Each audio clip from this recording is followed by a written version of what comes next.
All right, family. Greetings. Welcome to another edition of Baba TV Every Time Fire. And it's my absolute pleasure to have this sister of the mighty Mohawk Nation. I haven't learned the language yet, so I have to, for lack of the real term, I say Mohawk. She's and she is on an island in between Canada and the United States now, on part of the land. And I'd like to introduce to the Baba TV family. She's been on Baba TV before. She's really not a stranger. She's a fire spirit. This sister is a pistol right here. Sister, just talk about, because we know about this damnable day today. Talk to the people about the importance of not celebrating this day, because we seem to be so ingrained in the day. Our family celebrating it, and we put all kind of funny twists to it. Well, I just call it Family Day and all that. Break it down to the people, Sid. Right. Well, Sago. I appreciate you, brother, for the time to actually come on and talk with your listeners. My name is Gahalunquas, and I'm in right now. I'm in Gawanoge, Ganyak Gahaga territory, and I am one of the original families of this land here. What that means is that I come from the land of my ancestors, and this land is thousands of years old. We've been taught the same lie that everybody else has. That goes without saying, and unfortunately, we perpetuated that lie. And ever since I was a child, I was taught that Thanksgiving is supposed to be a day that, that the Indians and the Pilgrims came together and they celebrated them coming over on, the Mayflower, and they became friends and they helped them. And unfortunately, that was a big, huge lie. A lot of the holidays, as we're finding out, are just that. This one is a very, it's a pretty big one, let's put it that way. The tribe that actually welcomed the Pilgrims to this land was not a welcoming committee. It was actually a massacre, and would be one of the reasons why, any indigenous Indian person would not celebrate this day if they knew the truth. And unfortunately, because we don't even know our complete history and, our lineage of where we're from, what this is all about, because we weren't taught it, those books, those papers, those files were all destroyed. And that was an intentional thing. It's like they didn't want nobody to know what really happened. They didn't really want anybody to know that we are not supposed to be here. Being Unkwehonwe, which is an original person of the land, we have certain responsibilities and stewardships to this land. And it is to protect the land, it's to protect the earth, and it's to protect the water. And our ceremonies, our culture, and unfortunately, with the coming of the immigrants that came over seeking refuge here on our land, and they were given a safe place to come to build their communities, to come and build their families, to start a way of life, which was something that they were seeking at that time because their lives were in such disarray from where they came from. So they wanted something better here. And the Pequot, as well as the rest of the East Coast Indians that suffered at the hands of the immigrants, endured. The day itself, again, it was just a massacre of women and children. It was an intentional thing that was done to break us. So the only way that they figured they could get to the lands quicker was to break and destroy our spirits, our homes, take our children, our women, so on and so forth, to where we are today. And unfortunately, not a lot of people know this.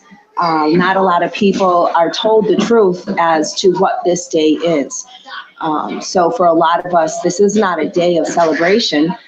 or being thankful, we give thanks every day. It's not something we say for one day out of the year.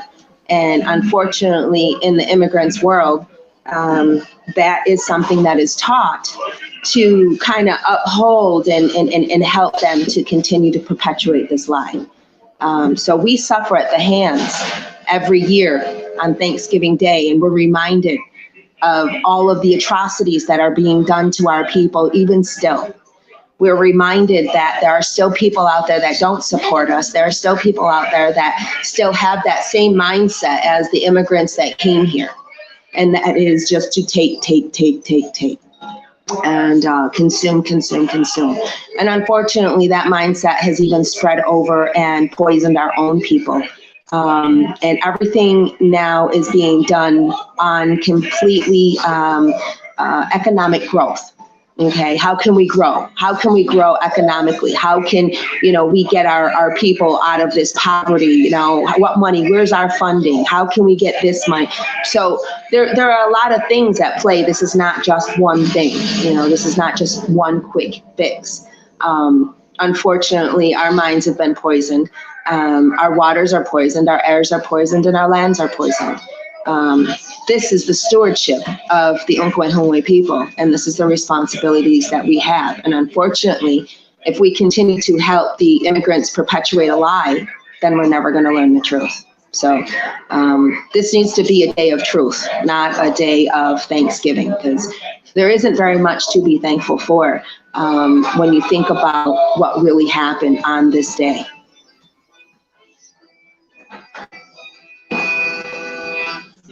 Damn right, sis. You were speaking to me what are they doing now with the oil, doing all the construction there and bringing oil. Talk about that.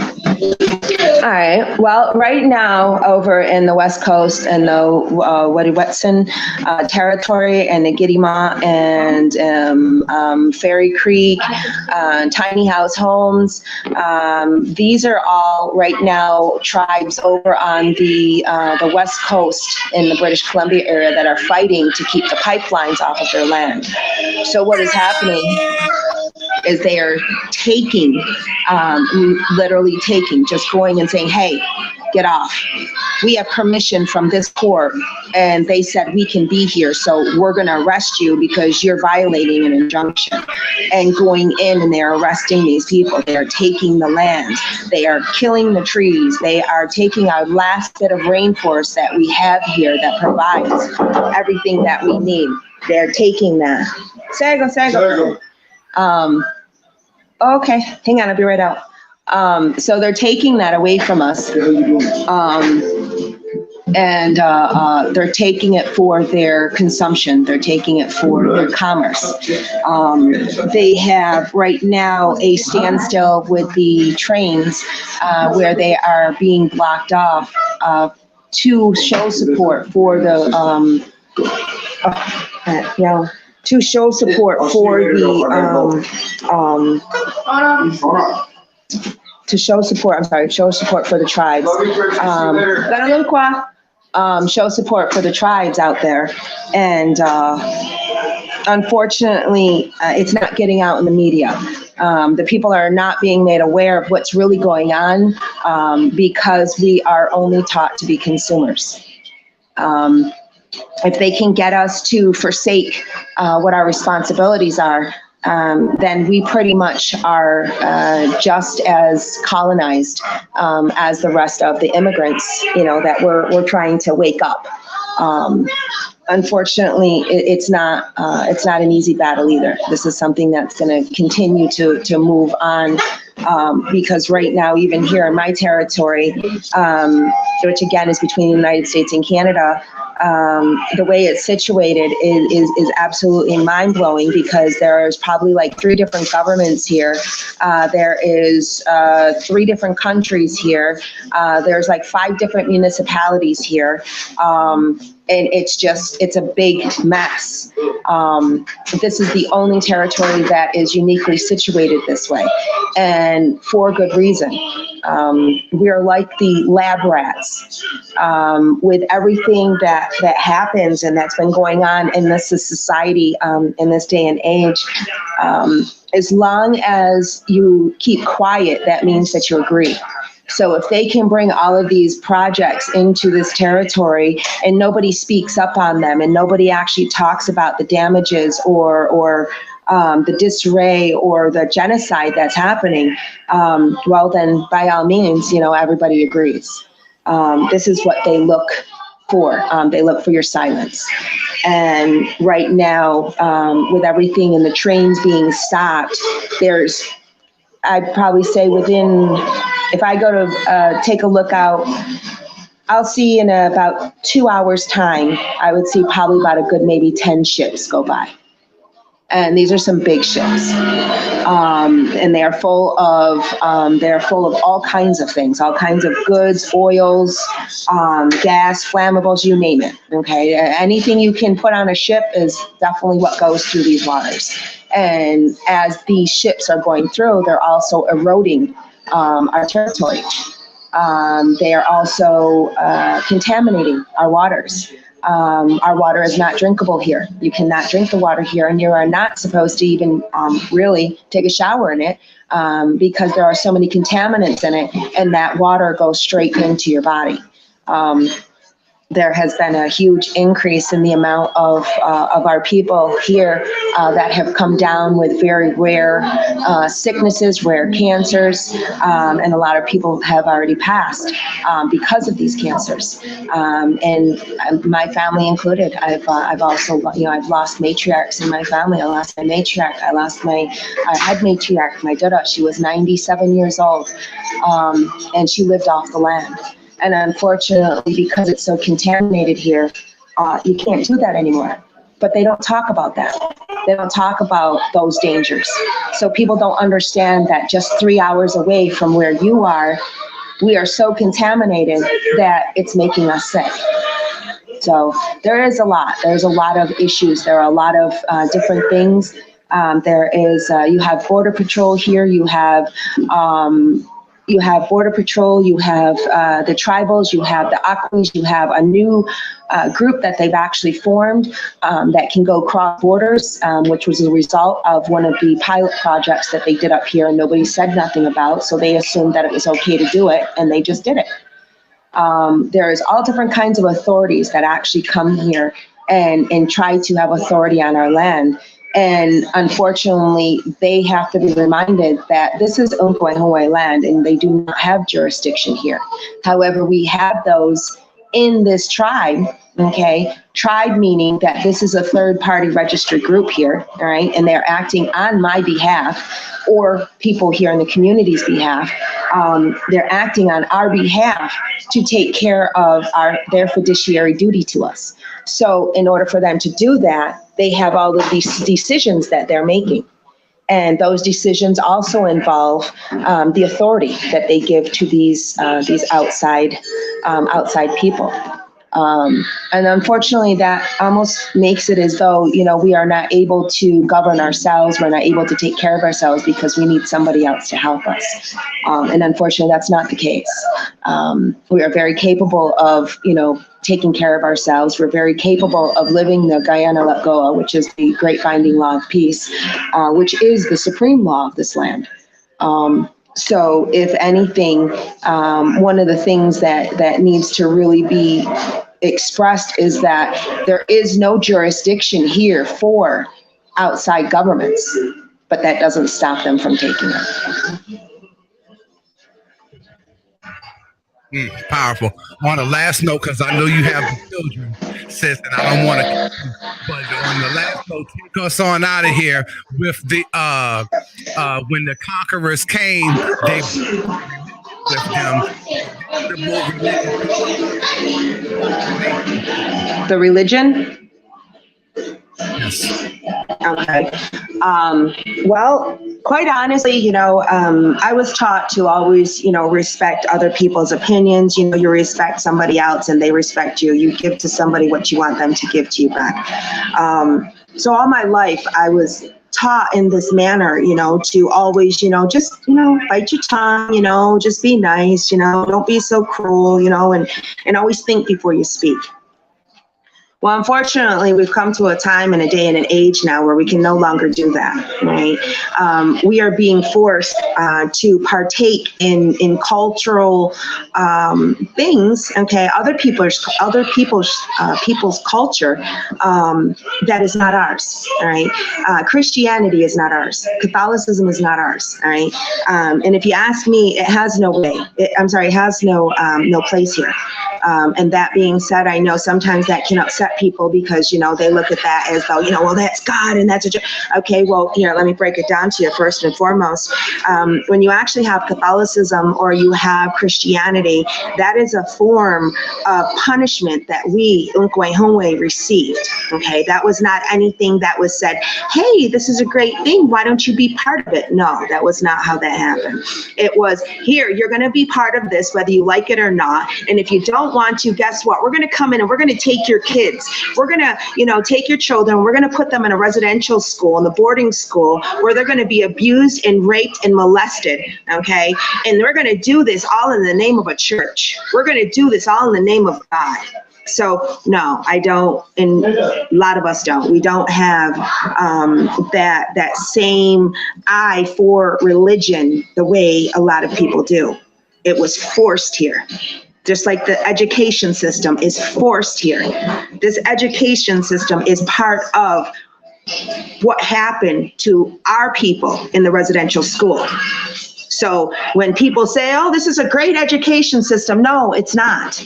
It's like, fuck your education system, fuck your religion, and truth be told, that's how a lot of us feel for it. Why? It's genocide for us.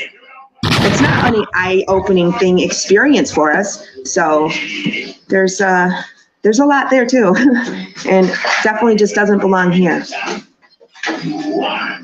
So true. Sister, thank you very much for giving me just a little bit of your time. I just wanted to have you to try to clear up some things and perhaps from this practice that we, tend to every year. It's a hard pill to swallow. It really is for some people. It really is. And I get it. I really get it. It was a hard pill for me to swallow. I was born and raised in a white society, to go by, Thanksgiving and Christmas and Easter and, all of I was taught those same things. So it was a very hard pill for me to even swallow because I didn't know. I didn't know the truth. When you learn the truth, though, it makes you open your eyes and you see it in a completely different light, and you will never see these holidays the same again. They're not holidays. They were not things that were said, hey, here's a holiday, have a great time. No, that's not how it started. And unfortunately, people these days are a lot easier to grab onto the commercial end of it than they will even take the time to look up the truth. Beautiful. Sister, I want to take us on out of here with a shout out to Commanding General Johanna, who went in today about a lot of the things that you spoke about. Brothers and sisters here who's back. Brothers and sisters who are going through what you're going through. And I want to take us on home with Captain Tazoriak with this special message for us. Brother, at one time, America belonged to the Native Indians. You didn't see all that, none of that. You saw trees growing. So-called white man, the bastard that the Bible speaks of. And when he came over here, you know what he told the Native Indians? We want y'all to show us how y'all get them crops to grow like that. Show us how y'all hunt the buffalo. Show us how y'all survive on this land. And the Native Indians showed them. And you know what the white man did after the Native Indians showed them? Slaughtered 77 million. That's right.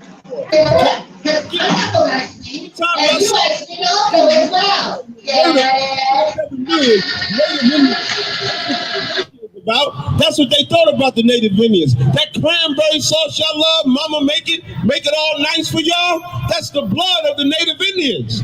Now imagine if they had a holiday celebrating the slaughter or murder of black people. Y'all would be in an uproar. Meanwhile, the Native Indians in Syracuse is on a goddamn reservation. They don't even live on the land that they once owned. That's why it says, read that verse again now, read it again.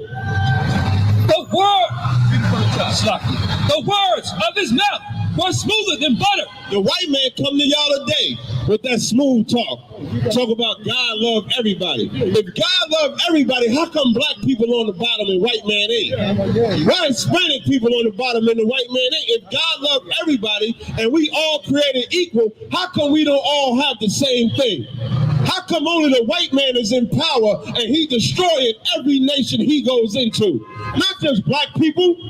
When you go over to the Middle East, the white man bombing and destroying that. And he's such a murderous bastard, he don't even got to fly the planes no more. He Xbox and kill people. They call them drones. But he fly a drone, fly it over the goddamn country, bomb a people, and go cut grass.